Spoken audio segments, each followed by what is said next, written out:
One of the things that really puzzles me is that in a lot of our discourse, we use the experience of other countries, particularly the developed countries, as being the kind of milestones that we should be achieving as we go forward, which I find absolutely remarkable, how we can delude ourselves into this. All of us very blithely in other fora, we talk about how the world has become flat, how the world is a global village, and then we talk about urbanization as a measure and a symbol of having developed. Think of India as a global village. So it's one large village. And think of what the last two censuses have told us. The 2001 census, I think the most remarkable bit of information there, which people who work on urban economics went to town on, was that some 650 odd census towns had disappeared. And everybody was getting very worked up about that, saying that, look, what's going on? Aren't villages growing? And are people moving out of the census towns and going off into the metropolises and therefore creating this metropolitan burden on the system? Then we come around to the 2011 census. Lo and behold, we have gone in exactly the opposite direction. What has happened is that there are more than 3,500 new census towns as opposed to a reduction. There's been a huge increase. That's about 35 million people, perhaps a little more. Metropolitan areas have actually shrunk. So what's happening? It's not a question of manufacturing technology. It is really a question of technology that brings people together. It is telecommunications, it's IT, and it's transport. The entire notion of agglomeration has changed. We do not need, if we have got 20% more productivity of labor, I need 1/5 the number of warm bodies to produce the same amount of output that was being produced at the turn of the last century. Right? So what should happen?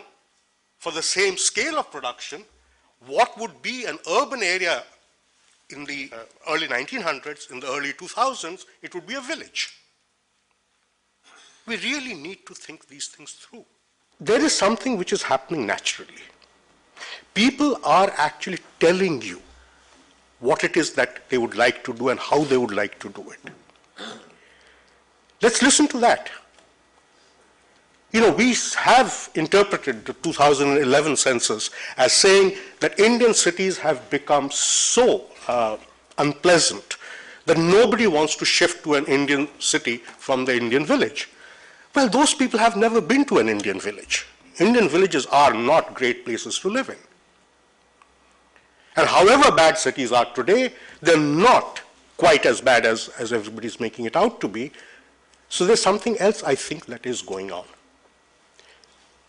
That jobs are in fact being created, jobs are in fact moving to what is still termed as rural areas. Now, if that is the case, then how should we be thinking about urbanization? Should we be thinking about urbanization as a set of pre-identified urban areas and then worrying about what to do with them? Or do we think of urbanization as a process by which agglomerations happen, albeit at lesser levels of density? If the latter, then we are not talking about urban planning per se. What we are talking about planning of those things that people need wherever they may live. So I think the notion of urban planning has to now undergo a little bit of change. Surely there is a need for the old-styled urban planning in terms of taking care of these complete messes that we have and we call cities. But going forward, I think that is less of a challenge. I think the bigger challenge is to prevent these new quote-unquote urban areas, the census towns, the really small towns, from becoming the messes that our metropolises have become. That, I think, is really the big challenge, because that's where the real action is going to be. That's where people are going to end up. 2011 census tells you that very clearly, that there's been more people move in census towns than there are additional people in the old urban areas. Now, if this is a trend, we need to be proactive in it. We need to stay ahead of the game. Identify where these census towns are coming up. Make sure that a lot of things have to come in place. One is clearly the governance system. How do you bring the politics? How do you change politics of a panchayat into the politics of a municipality? It's a fundamental issue. At what level do you change it? Do you change it at a completely artificial point in time when some state government decides to identify a particular area and say that this is an urban area and therefore a municipality can be created? So that's the first. The second is, what kind of responsibilities and expectations do you place on the panchayats? Depending upon that, you would have to determine what kind of capacities you would have to develop at the panchayat level. Today, for instance, when you're talking about the basic amenities that you would expect in an urban area, no panchayat has the authority to develop any of this stuff.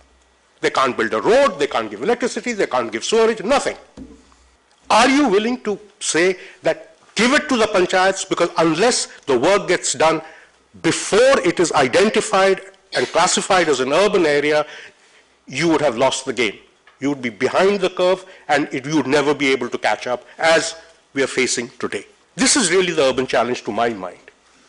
The challenge of the Bombays, the Delhis, the Calcuttas, the Chennais is something that we've been aware of for 30 years, and we've been sort of messing around with it, not getting very far, and we'll continue to do that. But let's at least make sure we don't have this problem in other places, in many, many other places over the next 50 years. Thank you.